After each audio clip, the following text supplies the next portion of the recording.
संदिग्धों का पीछा।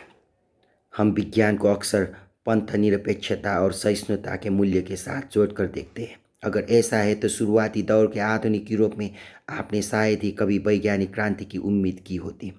कोलंबस, कोपरनिकस और न्यूटन के ज़माने में यूरोप का दुनिया में सबसे ज़्यादा ध्यान मजहबी कल्पनाओं पर केंद्रित हुआ करता था। वैज्ञानिक क्रांति के दिग्गज एक ऐसे समाज में रहते थे जिसने यहूदियों और मुसलमानों को खड़े दिया था,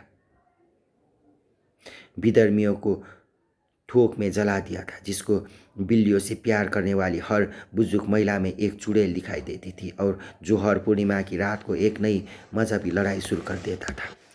अगर आपने 1600 के आसपास कायरो या इस्तांबुल की यात्रा की होती तो आपको वहाँ पर एक बहुसांस्कृतिक और सहिष्णु महानगर मिलता, जहाँ सुन्नी, शिया, परंपरावादी ईसाई, कैथोलिक, अर्मेनियाई, काप्टस, यहूदी और यथाकथा हिंदू तक कंधे से कंधा मिलाकर पूरी समरसता के साथ रहा करते थे। हालांकि उनके बीच असहमतियां और दंगे होते थे, और हालांकि ओटोमन साम्राज्य अक्सर मजहबी आधार पर लोगों के बीच भेदभाव बरतता था, तब भी यूरोप के मुकाबले में वो एक उदारवादी स्वर्ग हुआ करता था।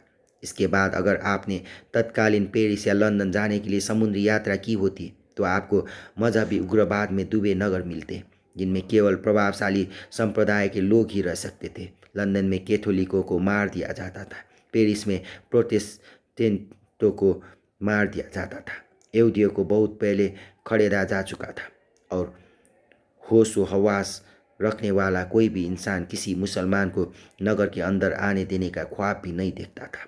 और तब भी वैज्ञानिक क्रांति की शुरुआत कायरो और इस्तांबुल में नहीं बल्कि लंदन और पेरिस में हुई। आधुनिकता के इतिहास को विज्ञान और मजहब के बीच के संघर्ष के रूप में देखने का दस्तूर सा बन गया है। सिद्धांत तथा विज्ञान और मजहब दोनों ही सबसे पहले सत्य से दिलचस्पी रखते हैं, और क्योंकि इनमें से प्रत्येक भिन्न तरह के सत्य का समर्थन करते हैं, इसलिए वे आपस में टकराने के लिए अभिशप्त होते हैं।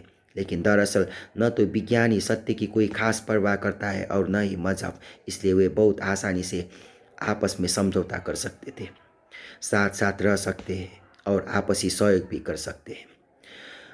मजहब की दिलचस्पी खास तौर से अनुसंधान व्यवस्था में होती है। उसका लक्ष्य सामाजिक ढांचे को रचने और कायम रखने का होता है। विज्ञान की दिलचस्पी विशेष रूप से शक्ति में होती है। अनुसंधान के माध्यम से उसका लक्ष्य बीमारियों का इलाज करने, युद्ध लड़ने और खाद्यान्न का उत्पादन करने के लिए शक्ति हासिल करना होता है।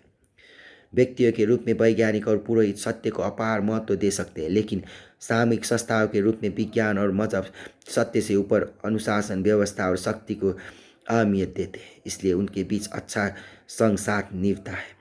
सत्य की अटल खोज एक आध्यात्मिक यात्रा होती है जो शायद ही कभी मजहबी या वैज्ञानिक संस्थानों की सीमा में बंद कर रह सकती है। तदनुसार आधुनिक इतिहास को विज्ञान और एक खास मजहब यानी मानववाद के बीच एक सौदा रचने की प्रक्रिया के रूप में देखना ज़्यादा सही होगा।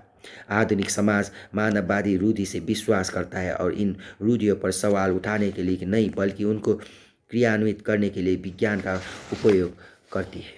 21वीं सदी में इन विशुद्ध वैज्ञानिक सिद्धांतों द्वारा इन मानववादी रूढ़ियों की जगह ले लिए जाने की संभावना नहीं है, लेकिन विज्ञान और मानववाद को जोड़ने वाला करार टूट सकता है और विज्ञान तथा किसी नए उत्तर मानववादी मजहब के बीच एक नितांत भिन्न किस्म के सौदे का रास्ता तैयार कर सकता है। अगले 2 अध्याय हम विज्ञान और मानववाद के बीच के आधुनिक करार को समझने के प्रति समर्पित करेंगे। इसके बाद पुस्तक का तीसरा और अंतिम भाग यह स्पष्ट करेगा कि क्यों यह करार टूट रहा है और इसकी जगह कौन सा नया सौदा ले सकता है।